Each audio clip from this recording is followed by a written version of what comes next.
नमस्कार दोस्तों, उमेश की क्लास में आपका स्वागत है। चलिए स्टार्ट करते हैं। पहला सवाल, ए बी सी में 1050 को इस प्रकार विभक्त किया गया है कि ए का भाग बी तथा सी के संयुक्त भाग का 2/5 हो, तब ए को कितना मिलेगा।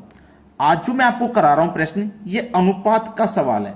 ठीक है, अनुपात के जो भी सवाल होते हैं वो कैसे बनते हैं आज के वीडियो में आप सीख जाओगे। देखो, हमसे बोला है ए बी सी में 1050 को इस प्रकार विभक्त किया गया है कि ए का भाग, जो ए का भाग है वो बी तथा सी के संयुक्त भाग का 2/5 है।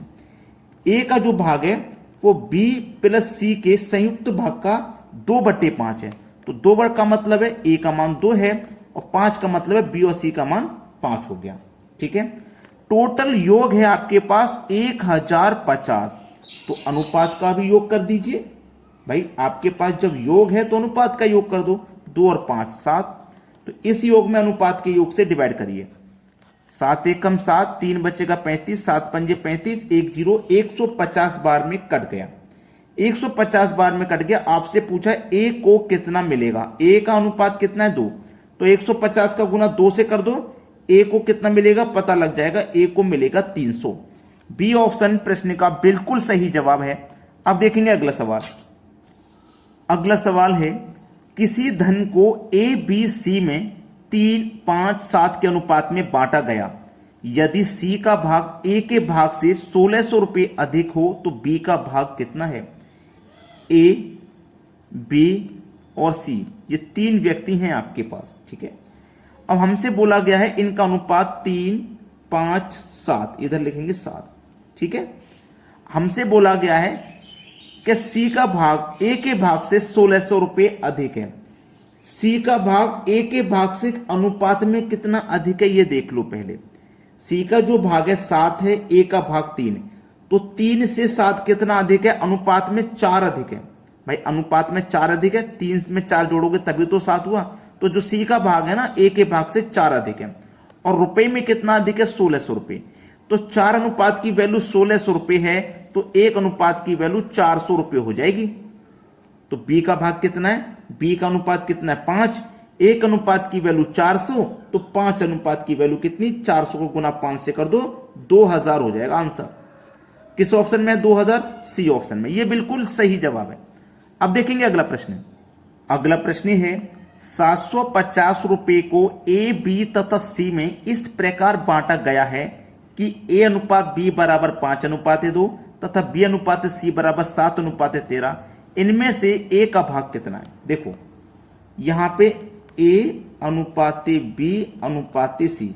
ठीक है, ए का मान 5 है, बी का मान 2। ए का मान 5, ठीक है, और बी का मान कितना है 2।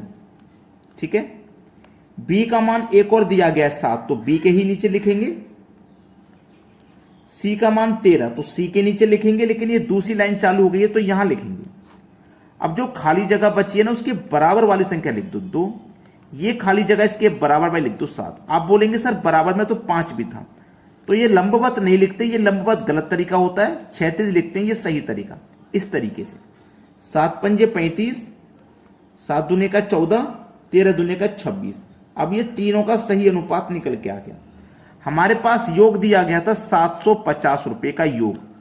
जब योग है तो अनुपात का भी योग कर लो। 35, 14 और 26 को पहले जोड़ो तो 40 और 35 75। इस योग में अनुपात के योग से डिवाइड करो तो 75 एकम 75 और 1 0 10 बार में कटेगा। ए का भाग कितना है, ए का भाग अनुपात में 35 है, 10 का गुना 35 से कर दो 350। बिल्कुल सही जवाब है डी ऑप्शन। अब देखते हैं अगला प्रश्न। अगला प्रश्न है, एक व्यक्ति के खर्च और बचत का अनुपात 26:3 है।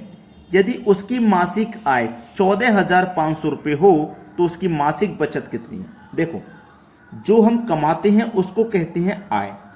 आय में से ही हम क्या करते हैं, खर्च करते हैं, और आय में से ही हम क्या करते हैं, बचत करते हैं। ये तो सभी को पता है। हमारी आय है हमारी 14,500। ठीक है, हमारे पास खर्च और बचत का अनुपात है 26:3। खर्च का है 26 और बचत का है 3। जब हमारे पास योग है तो हम अनुपात का भी योग कर देंगे। योग हो जाएगा अनुपात का 29। 29 से 145 5 बार में कटेगा, 2 जीरो लगा दो 500। मासिक बचत कितनी है, बचत पूछिए तो बचत का अनुपात 3 है, 500 का गुना 3 से कर दो, 1500 बचत है। ये सही जवाब है, सी ऑप्शन बिल्कुल सही। अगर खर्च पूछा जाए तो खर्च का अनुपात 26 है, 500 का मल्टीप्लाई 26 से कर दो, आंसर पता लग जाएगा। अब देखते हैं अगला सवाल। अगला प्रश्न है 1470 रुपए ABC में इस प्रकार वितरित किया गया है कि प्रत्येक भाग में से 50 रुपए कम करने पर इसके भागों का अनुपात 1:3:2 है। सी द्वारा प्राप्त धन कितना है? ए, बी, सी, 3 व्यक्ति हैं, इनका अनुपात भी है हमारे पास 1:3:2। ठीक है, अब हमारे पास योग है 1470। जब योग है तो अनुपात का भी योग करेंगे, 1 और 3 4 और 2 6, तो इस योग में अनुपात के योग से डिवाइड करो। डिवाइड करेंगे तो भैया कितना आएगा? डिवाइड करने से पहले थोड़ा सा इस पे ध्यान देना, थोड़ा सा ध्यान देना। उसने एक बात बोली है कि प्रत्येक भाग में से 50 रुपए कम करने पर, तो प्रत्येक भाग का मतलब है ए का भाग में से भी 50 कम कर दो, बी के भाग में से भी 50 कम कर दो, सी के भाग में से भी 50 कम कर दो, यानी कि टोटल 150 कम कर दो। तो 1470 में से हम टोटल पहले 150 को कम कर देते हैं। 1470 में से 150 को कम करेंगे, 1320 बचेगा। इसमें भाग देना है अनुपात के योग से, यानी कि 600 से। 6 से कटाओ, 6 दूने का 12, 1 बचेगा 12, 6 दूने का 12 0, 220 बार में कटेगा। बोला है सी द्वारा प्राप्त धन कितना है? सी का अनुपात कितना है? 2। 220 का गुना 2 से कर दो, ये हो जाएगा 440। सवाल खत्म हुआ। अब डी ऑप्शन है बिल्कुल सही जवाब। प्रश्न को सही से पढ़ोगे तो आंसर भी सही आएगा। अब देखते हैं अगला सवाल। अगला सवाल है 2 संख्याओं का अनुपात 3:4 है। 2 संख्या, ये पहली संख्या, ये दूसरी संख्या, इनका अनुपात है 3:4। ठीक है, इनका एलसीएम 84 है, एलसीएम 84 है। तो इनमें सबसे बड़ी संख्या क्या है? बहुत अच्छा सवाल है। जब आपके पास एलसीएम दिया गया है तो आपको अनुपात का भी एलसीएम लेना है।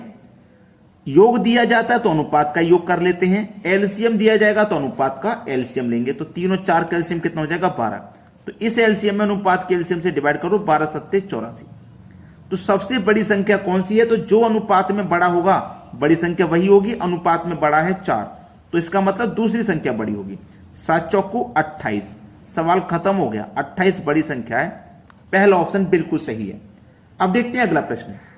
अगला प्रश्न है 2 संख्याओं का एलसीएम 48 है। यदि वे संख्याएं 2:3 के अनुपात में हैं तो उन संख्याओं का योग क्या है? अच्छा सवाल है। 2 संख्या, पहली संख्या और ये दूसरी संख्या, इनका 2 संख्याओं का इनका अनुपात है 2:3। 2:3 है और एलसीएम है 48। जब एलसीएम है तो अनुपात का भी एलसीएम लोगे, 2 और 3 का एलसीएम 6। इस एलसीएम अनुपात के एलसीएम से कटा दो, 6 8 48, 8 बार में जाएगा। संख्याओं का योग पूछा है तो 8 तिया 24, दूसरी संख्या 24 है, 8 दूनी 16, पहली संख्या 16 है। योग पूछा है, दोनों का योग कर दो, 16 और 24 को जोड़ दो, कितना आ जाएगा? 40। सवाल खत्म। सी ऑप्शन बिल्कुल सही जवाब। अगर लाइक नहीं किया है वीडियो को तो लाइक कर देना सभी बच्चे, और वीडियो को शेयर कर देना। ठीक है दोस्तों, धन्यवाद।